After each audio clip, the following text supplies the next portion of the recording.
This is Jameson with Cooper Fleet Services. Today is October 15th, 2021, and this is recent automotive news. Let's touch on the part shortage and plant closures first. Toyota has announced that they will be cutting global production in November. They will be cutting production by about 15%, but the global procurement manager said, "I think we are over the worst period." This is much better than the 40% reduction in September and October, as Toyota seems to have a much better handle on the semiconductor shortage than the big three in the US. Even with a 15% reduction in vehicles produced, I still expect that Toyota will be the #1 light vehicle manufacturer in the US by quite a long shot, beating GM, who has held the title for many years. Ford is suspending output today at their plant in Hermosillo, Mexico. This plant makes the Bronco Sport and Maverick pickup. Ford is stating that the part shortage is the reason for the closure, and as stated in the previous episode, these models were announced to have limited production anyway. GM is extending downtime for the Bolt EV. This is mostly due to a shortage of battery packs. GM recently had to recall all of the Bolts again due to batteries catching on fire.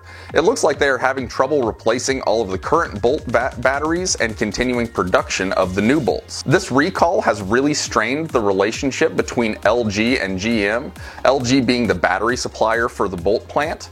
In a recent agreement, GM has stated that LG will pay $1.9 billion of the $2 billion cost for the recall.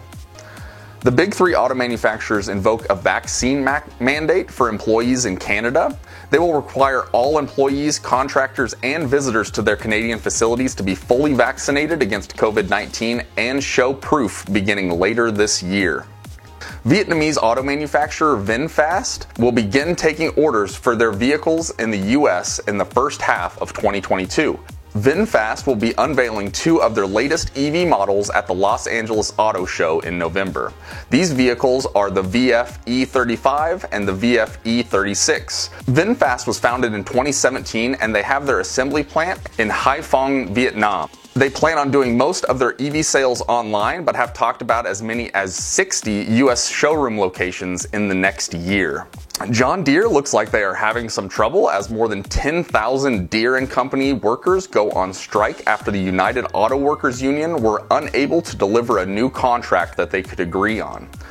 The UAW president Ray Curry said, "The almost 1 million UAW retirees and active members stand in solidarity with the striking UAW members at John Deere." The last strike against John Deere was 35 years ago, but after working long, hard hours during the pandemic, the workforce was much more emboldened to ask for what they feel they deserve. That's been it for automotive news this week. It's kind of a short news week. If you enjoy content like this, feel free to check out our website at www.cooperfleetservices.com. A like and a subscribe really helps the channel grow, and we greatly appreciate it. I hope you all enjoy the rest of your Friday and have a great weekend. Thank you.